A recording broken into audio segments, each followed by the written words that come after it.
ايجا بروفيسور ما خرا قفي تنيات هادي بنو دعوتو تخنيا جلبري ايني مكان خيسا مسنو وود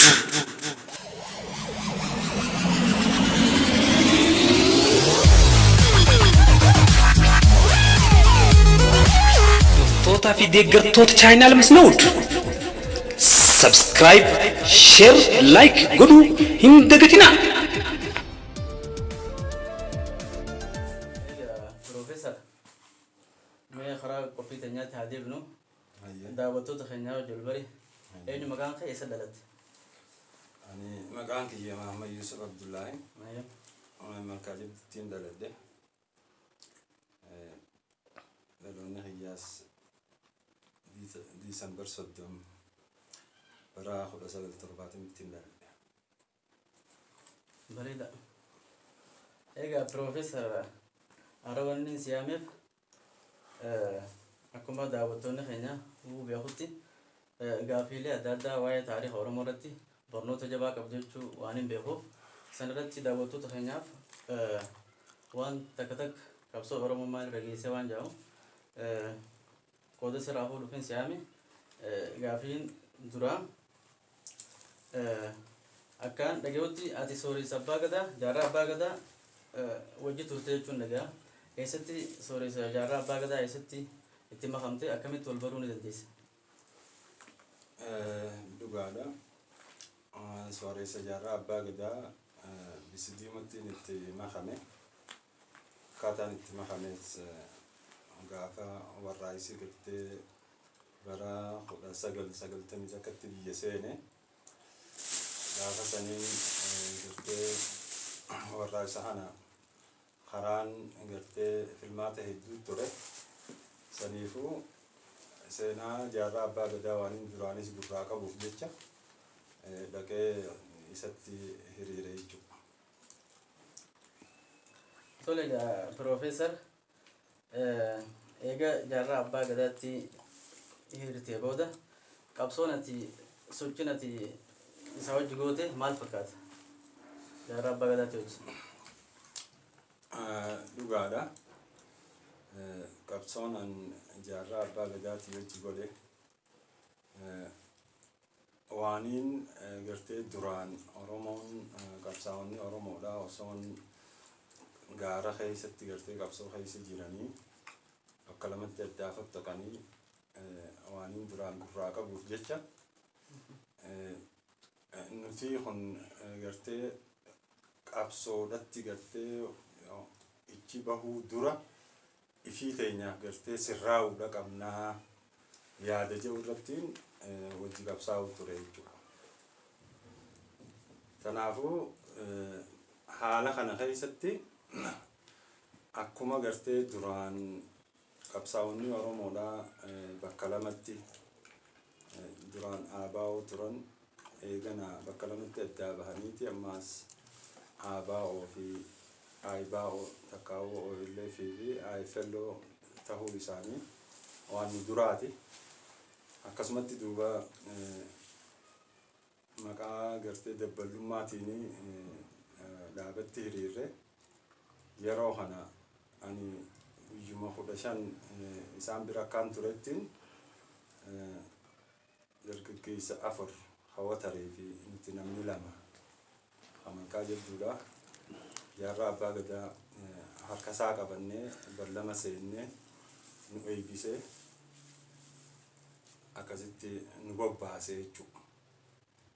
Ogguu nu bobbaasan bokkotti nu bobbaase guddainu waajjiraachitti banachuudhaaf yeroo deemu ABO takkaawoo illee filfuun durachi ture akkasitti waajjiraa isinii banuudhaaf itti gaafatamaan keenya hin jiru harar jira. Inni arran dhufu boru ganama dhufaa gasuu gaa'idanii bakka isin bultan isiniif goona ogguu inni dhufee hayyama isiniif kenne akkasitti waajjiraa isinii banneenaan hayy terma bokkoo keessatti hayyama isaaniitiin malee waajjiraa banachuu hin dandeenyu akkas taatu dubbiin hin taane waliin jenneeti waraana nu kanname wajjin nuti jahannan kun bisi diimatti deebine jechuudha. bareedaadha deebisee ubsaan afaanite gaafiin sadaffaa achuma waraana keessa osoo hin seeniin jechuun akkaan odeeffannoo ta'e quba qabutti leenjii waraanaa namni akka fudhatutti akka beekamutti yoo xiqqaate baatii 6 baatii 5 akkaanii fi namatti fudhatu beekama. Ati garuu kanarraan adda seenaan teessanarraan adda torbaan takkatti leenjii waraanaa waan sila ija isin jaan waan sila godhi isin jaan fixuudhaan torbaan takkatti eebbifamtee karaa sooressa jaarraa abbaa gadaa deebitee jaama. Waan kana akkamiin godhuu dandeessime? Dhugaadha dubbiin tun ni jirti. Karaa sooressa jaarraa abbaa gadaa osoo hin ta'in karaa sooressa waraanaati kaniin deebi'ee duuba dubbii isinitti hin dheeressu jeetiin karatti gabaabinumaan dhaabe yeroo bokkorraa bisidiimatti deebine kana dabballeen irra guddaan ta malkaa jabduutii fi ta bisidiimooti turte irra guddaan naannoo birootirraayis gaanii jiranii garuu irra guddaa dabballoonni ha malkaa jabduutii fi ha bisidiimooti turan. Dabballoonni bisidiimootii fi malkaa jabduutitti wal dhabaniiti isaanii gartee dibdeen guddoon jidduu jirtu gartee maaliif nuti eebbifamne isaan keessaa as baane akkasitti dubbiin tun nageeyse. Dubbiin tun nageenyaaniin hay duraanis gaa dhaabni Oromoodhaa gaara keessatti waltittaa gaa uumaniiti akkasitti bakka lamatti addaa fottaqanii inumaa sangaa qabsoon hadhooytuudha gaa bakka hundaan nama geessi har'aan tana inumaa bakkuma leenjiitti dabballeen bakka lamatti addaa fottooyte ajaa'iba jeetiin aboo gaa dubbiin tun eega kana taate gaafasiis gaafa dhaabni bakka lamatti addaa fottaqu waa hoogganaan sooressuma jaarraa abbaa gadaati har'aan tanaas yeroo dabballeen bakka lamatti addaa fottaqu kana sooressi jaaruma abbaa gadaati akkana taatu gaa dubbii tana isumaan dhaqee gaafadha jeetiin dubbiileen dhugaadha gaafii tana sooressa dhaaba tokkoo gaafachuun haaraanii namatti ulfaata. Akkasittiin ijoollee teenya malkaa tanattis dhaammadhee nama lamaas irraa ijoollee teenya sana keessaa fudhadhee akkasitti gaafii tana gaafachuudhaaf jaarraa abbaa gadaatti dhaqee jechuudha. Wanni nin jechuu fedhe osooniin gama waraanaa hin deemin dura karaa siyaasaadhaa dabballootumaan gartee sirreeffachuudhaaf tattaaffii narraa eeggamtu godhe jechuudha. Ichi booda kaniin eegaan dabballee tana fixe boodaan karaa waraanaa dabre. Toleegaa mee bareedaadha. Gaafiin afuraffaadha.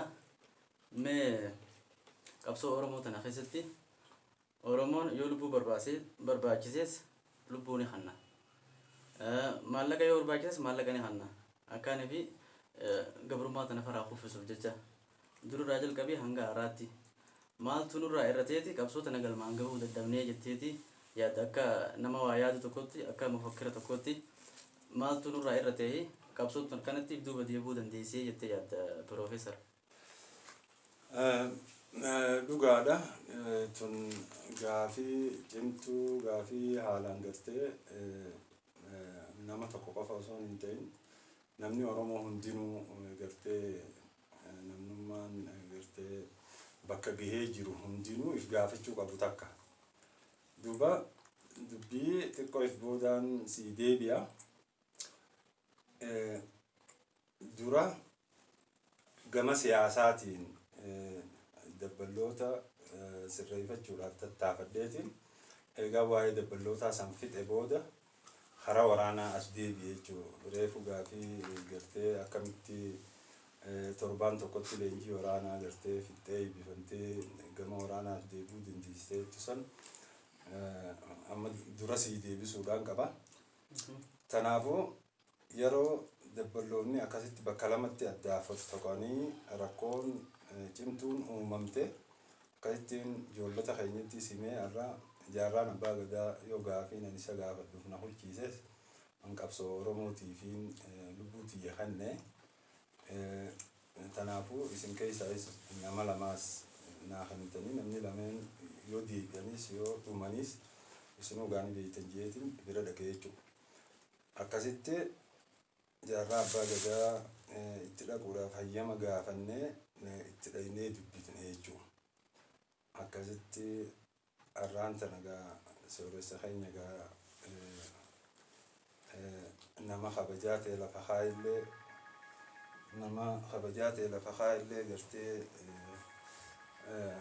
rabbi nun godhini garuu gaafii cimtuudhaafiin sitti dhufe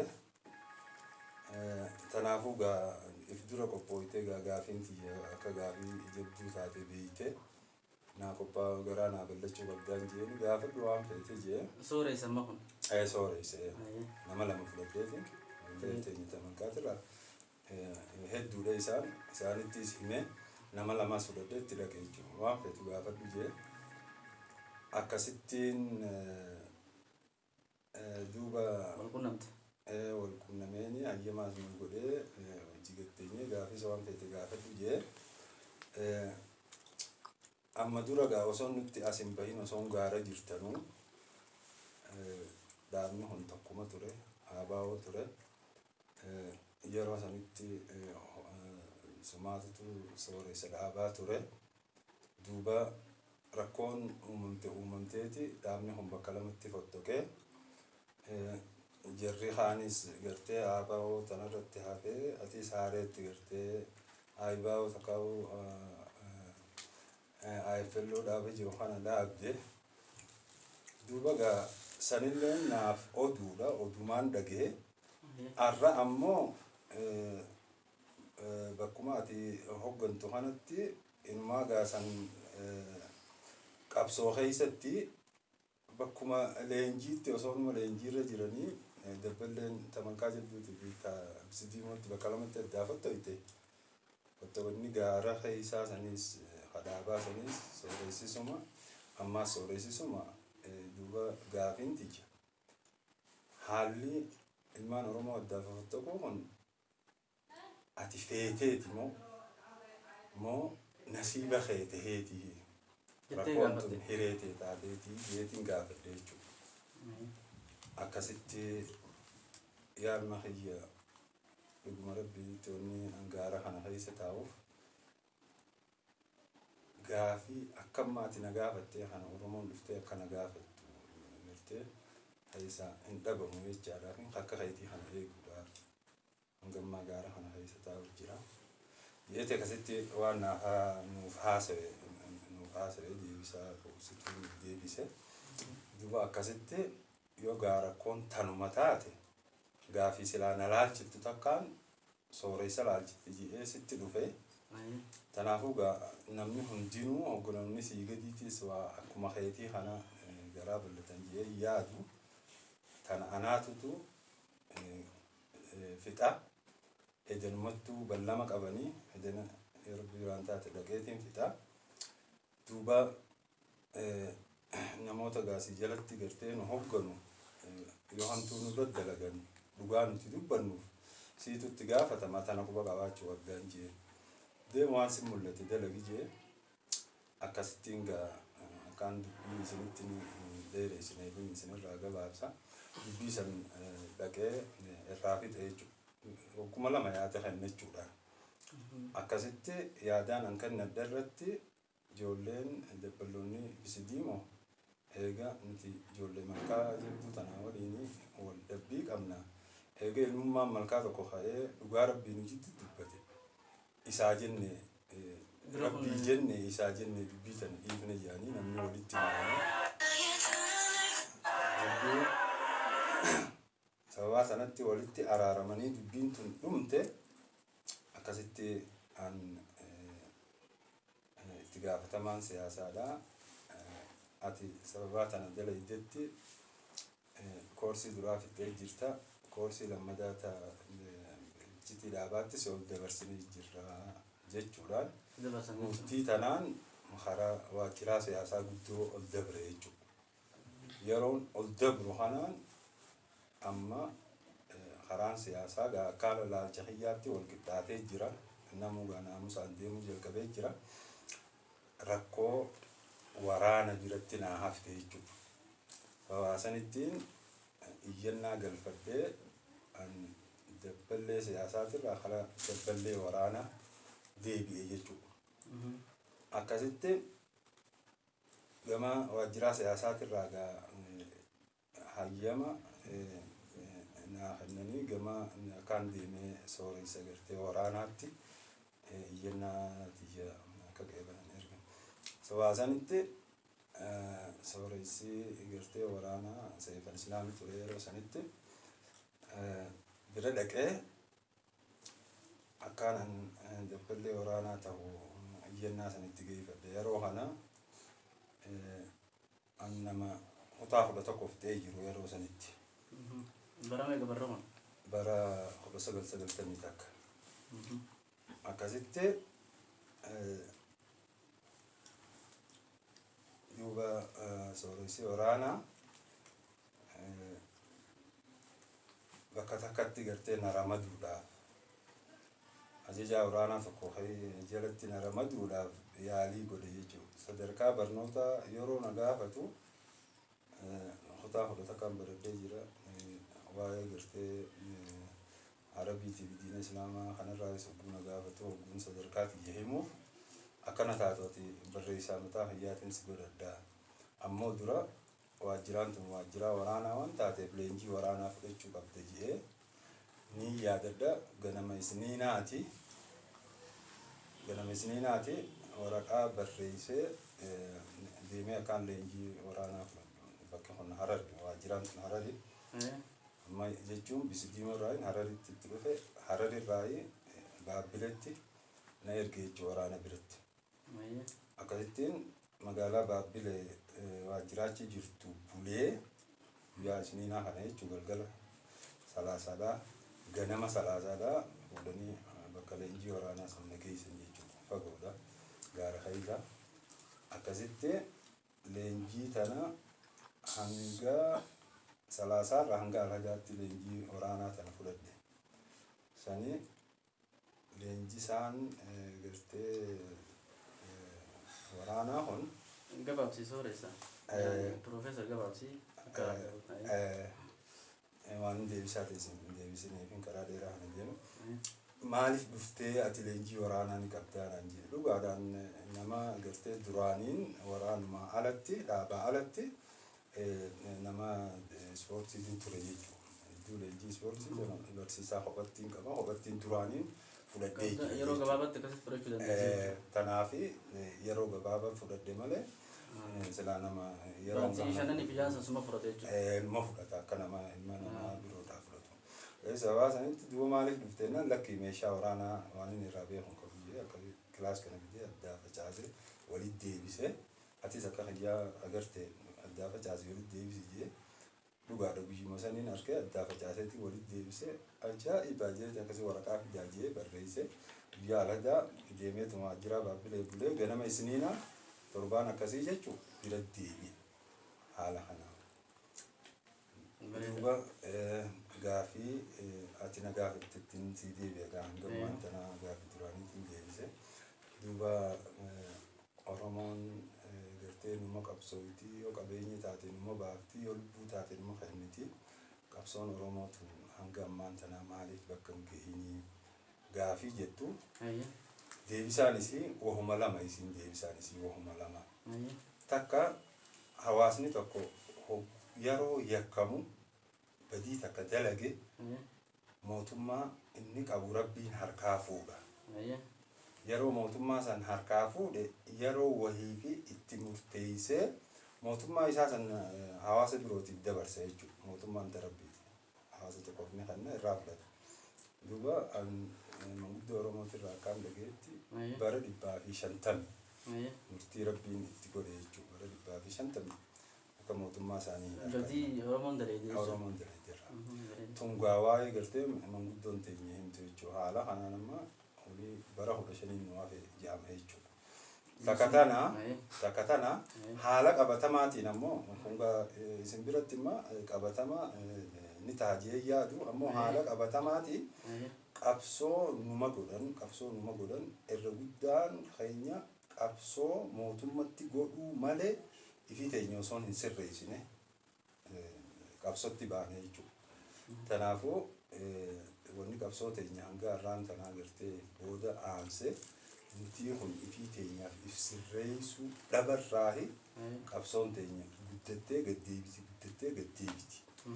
Ammaas wanni manguddoon Oromoo jettaniin itti isinii ta'ee isinirraa gabaabsu Oromoon yeroo sadii qabsoo guddifti.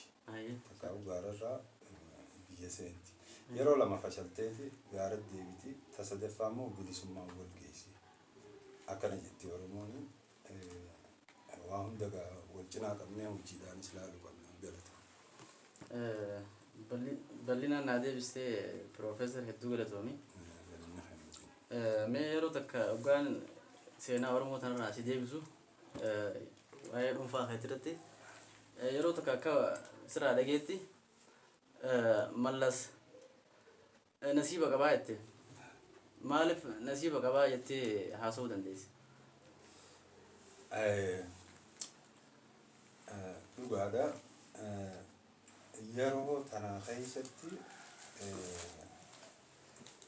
Rabbiin barnoota tokko na barsiise maali gaafaan yeroon kutaa kudha takka baradhuun gaafii takka barsiisaa gaafachuuti irratti sanuu barsiisaa saayinsiiti malee barsiisaa poolitikaati miti. Sababaa tanarratti rakkoon takkana ta'eetiin yaa Rabbii kiyya ilmi namaa waa dhugaan barnoota nama barsiisu waan jiru atummaan barnoota na barsiisin jiru. Tanatti duuba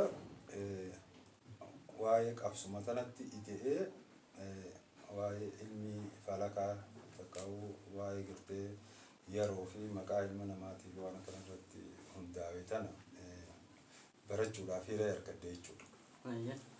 Duuba akkasittiin Amaaraa fi Tigiree fi Oromoo waan sadeeniin beeku kana laalee lakkoofsi Amaaraa 5 ta'uu, lakkoofsi Tigiree 6 ta'uu, lakkoofsi Oromoo 9 ta'uu arge jechuudha. Akkasitti duuba waa'ee Oromootis ogguun falaka kanarraa dubbisu Oromoon akka guyyaa tokko lafaa kaatee bilisoomtu asirratti arge jechuudha. Asirratti murtii dura Amaara ichi booda Tigireedha bulchaa Oromootiif gartee Tigiree jidduu bulchaa lamaa jira beeki jechuudha. Herreege takkaa'u. Akkasitti amma mallas wanni gartee nasiiba bareedaa qaba je'eef yeroo bilisummaa Oromootirraa fagootti waan dhufeef jecha nasiiba bareedaa qaba je'ee tanarratti yaade maaliif Oromoon yeroo bilisoomtu hamaayyii mootummaa harkaa qabu sanirratti qabsoo dhugaadhaa, qabsoo cimtuu, qabsoo hawwituu gootii gaa herreeyni hayya waan irra gahee fi akkana jechuu danda'e jechuudha. Bareedaadha. Piroofeesar awwalaniin gaafatan si gaafadheefillee uumaan dhagee maali wanni san jennaan ani mallas kabaluufiin ka'ee jette jechuudha. Mallas kabaluufiin deemaa jetteeti osoo mallas jiruu jechuudha dhaadachuu turte kanaafi mallas osoo nan hin kabalin duun isaa nasiiba qabaa jeeti Piroofeesar haasawaa jechuudha dhageetiin waan kana akkaati daawwattoota keenyaaf himtu fedhee ture. Gaafii shanaffaatti yeroo deebinu waa'ee qabsoo Oromooti jechuudha. Egaa haalli kun akkanatti yookaan badii Oromoon yeroo dheeraa dalaguunis Rabbiin akkanatti jaaraa tokkoof cinaadhaan isii adaba ta'u ta'e amma yeroo ammaa kanatti furmaanni hoo maalii jettee yaaddaati akka nama akka mufakkiraatti yookaan akka xiinxalaa tokkotti furmaanni hoo maalii jettee yaadda jechuudha. Dhugaadha. Furmaanni ammallee irraan deebi'a. Osoon qabsoodhaatti hin baane leenjii qabsoodhaaf takkaa'u qophii godhanirratti akka duraa wanni Oromoo irraa eegama mataa isaanii ibsirreessuudha. Maaliif yooniif Oromoon mootummaa isii takkaa'u bulchiinsa mataa isii takkaa'u biyya isii dhuunfachuudhaaf gartee haruma feetetti haaluma fedhetti hara badiitii yoo barbaadan taate mootummaa san gartee bulchiinsa mataa isii harkachuun nama dhiba.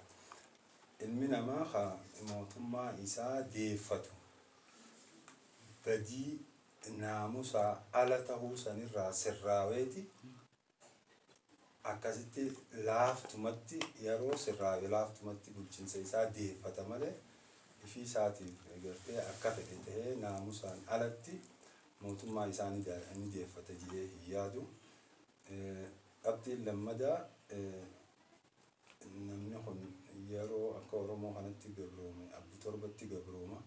Abbi torbatti yeroo gabroome booda dhaloonni saddeetaffaadhaa hatti aanu akkaan nama isiniif herrege kanatti dhaloota naamusa qabuutuutu bilisummaa Oromoo tana fide jedheetii yaada.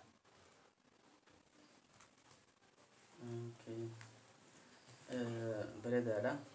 Dhaloota itti aanu kanaatu bilisummaa teenya fide jettee yaadda.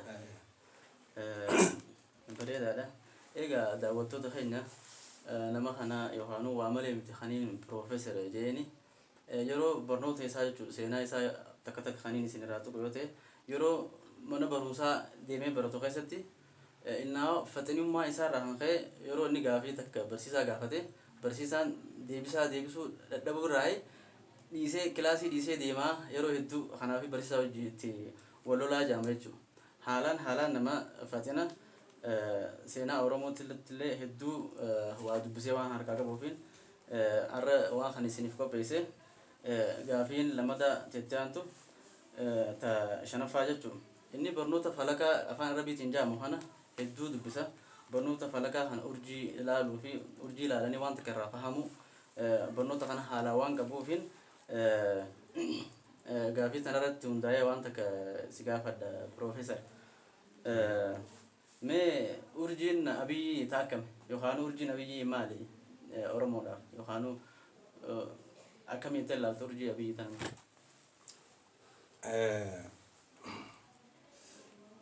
Urjiin Abiyyiidha akkamii gaafii jettuuf